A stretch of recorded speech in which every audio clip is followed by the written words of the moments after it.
For almost 13 years, I was obsessed with becoming the best version of myself. I read the books, I listened to the podcasts, I prayed, I journaled, I started the businesses and hit goals that I thought would change my life forever. And for a moment it did, but somehow I found myself right back where I started. And not necessarily financially, but mentally, emotionally, internally. I would achieve something that I prayed for and somehow convince myself that it wasn't enough. And after years of repeating this cycle, I stopped asking the question, how do I become successful? And start asking the question of, why doesn't success stay? And that question changed my life and even invented this channel. Hey, my name is Shanique and welcome to Her Internal Success. And this channel exists because I believe your internal success can only grow as far as what your internal success allows it. Every week we explore neuroscience, self-concept, identity, embodiment, not so you become someone else, so you can finally understand the woman that you are capable of becoming. So when I started to ask myself why I keep repeating the same cycle, I always expected someone to give me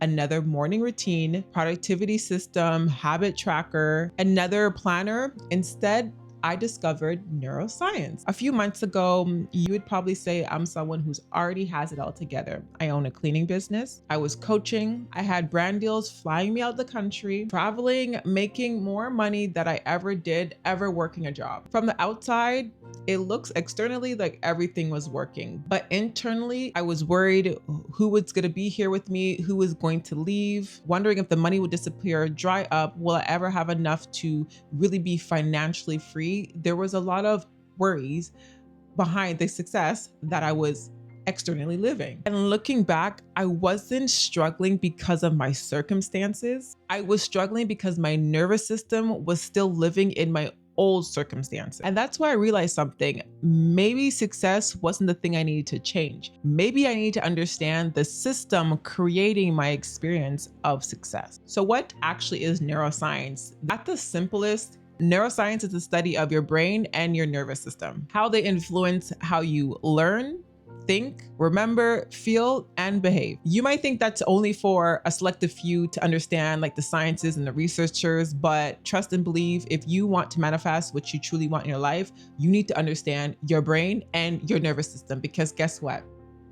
Your brain and your nervous system, it's what's gonna be with you now and then. Every decision you've ever made, every fear you've ever experienced, every habit you ever repeated, every relationship you ever entered, every dream you ever abandoned has involved your brain and your nervous system. So why wouldn't we understand what's influencing every decision? One of the biggest things that neuroscience helped me understand is that your brain isn't designed to make you happy.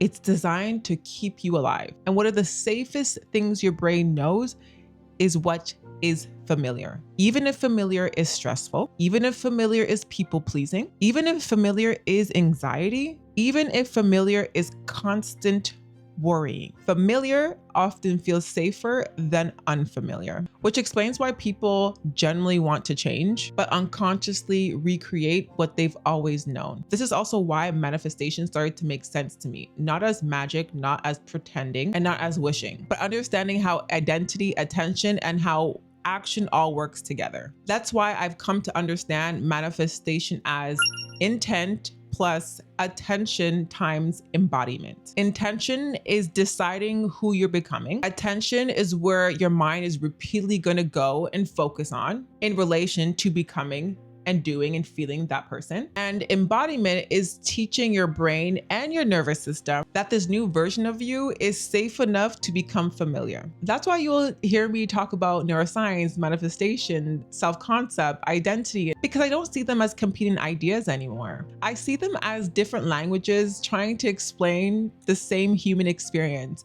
And I watched a creator not too long ago that I appreciate, I think a lot of creators should say this in their content, is that you are more than capable, allowed, and you should pick the information that serves your reality, because there is not one way to do something. And the reason why I can say that is because There are people that chose a different path and opened up a new door and was successful in it for them. It made them look crazy when they first started because no one else was doing it, but it worked for them. And I hope my channel is just another tool to your discovery, your self-discovery and your self-awareness, and not a pen and paper blueprint. And you and I get to choose what to get to implement for ourselves. So by all means, leave comments down. If you have questions, I will love to share my experience and what helped me and maneuver that with you, because it's essentially why I created this channel. Yeah, this isn't about telling you what to believe. It's about sharing what finally helped me understand this for myself. And if there's one thing I want you to take away from this conversation, is that your brain isn't working against you. It's been simply protecting the version that it knows best. And once you finally understand that, you stop fighting yourself and start working with yourself. That's why I don't believe your dream life starts when you start making more money, find a relationship, heal every wound, or finally feel confident one day. I think your dream life begins the moment you understand deeply enough to intentionally choose the person that you are becoming. And that's exactly the journey that we're on together here. And if this conversation resonates with you, I know you're going to love the video I personally selected for you to watch next. If you want to stick around with me a little longer, I'm so grateful that you are here. I'm sending you so much love and even more strength. Until next time.